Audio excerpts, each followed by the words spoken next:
Good morning, everyone. This week's Torah portion begins with the story of the 12 spies. And God tells Moshe, Shlach lecha nashim, send for yourself men. And Moses sends 12 spies. And we know that this mission was doomed. It failed. 10 out of the 12 spies came back with a negative, discouraging, pessimistic report.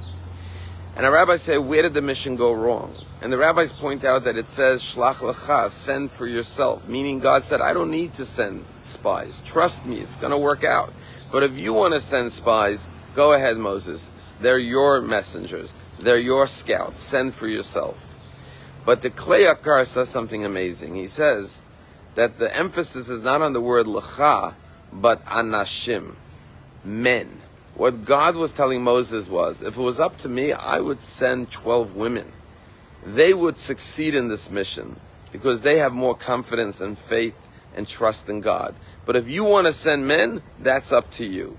And therefore the Klei Yakar is saying that had Moses sent women, the mission would have been successful and the Jewish people would have entered the land of Israel and not have had to wander for 40 years. And that is why after this episode, the commandment of challah is given to the Jewish people. And we know that challah is one of the special mitzvot given to women, that when they bake their bread, they take off a piece of the dough and give it to the Kohen. And in today's day and age, since we don't have a Kohen working in the Holy Temple, we burn it, symbolically taking off a piece of challah, saying we're giving the first of our dough as an expression of gratitude and thankfulness to God. And what's unique about challah is that when we hold that loaf of bread at the Shabbos table, the word challah is actually the piece that was given away to the Kohen, that is no longer here, that's not in existence. But we named the whole challah on that piece that was elevated. Why? Because that piece of challah is our expression of gratitude to Hashem, to God. And that was why the women are given this mitzvah, because they are correcting the sin of the spies. The spies were ungrateful to God for the gift of the land of Israel. They rejected it. They spoke negatively about the land of Israel. And therefore forever, when women bake their challah, they take, in the land of Israel, as the Torah says, when they come there, they should take a piece of their dough from the grain, from the wheat that grew from the land of Israel, that they turned into beautiful chalot. They take off a piece and they say, thank you, Hashem, for giving us this land of Israel. Thank you for the challah, for the bread from the land of Israel. Forever being appreciative and grateful to God for the gift of Eretz Yisrael, the land of Israel. Challah brings out and evokes joy in every Jew. Every Jew loves challah. Our synagogue gives out challah every Friday because everyone likes to have a challah at their Shabbat table. And the power of challah is tremendous.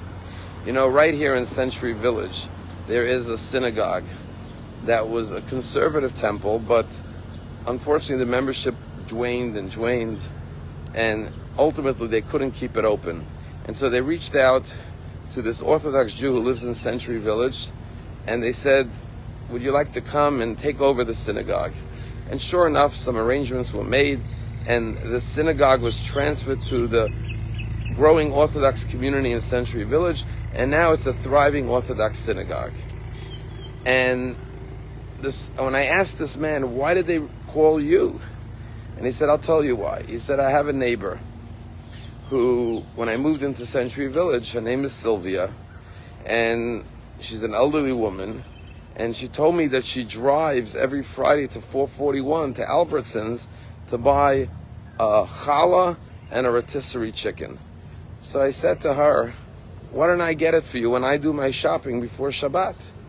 Because I knew that the chicken she was buying in Albertsons wasn't kosher. And she said, that would be great. And sure enough, that Friday when I went to buy my kosher chicken, I picked up a chicken and a challah for her, and I brought it to her house. And when she tried to pay me, I refused to accept money. And I did this every single Friday for 10 years, bringing her a challah and a chicken. And this woman turned out to be the president of the temple. And when the temple couldn't stay open, she called her good friend and said, come, let's give over the temple to you to run and maintain. And it all started from a challah on Friday afternoon, that this beautiful Jewish woman knew that on Shabbat you need a challah. That's the power of challah. The power of challah is that it's our gratitude that elevates our entire Shabbat meal.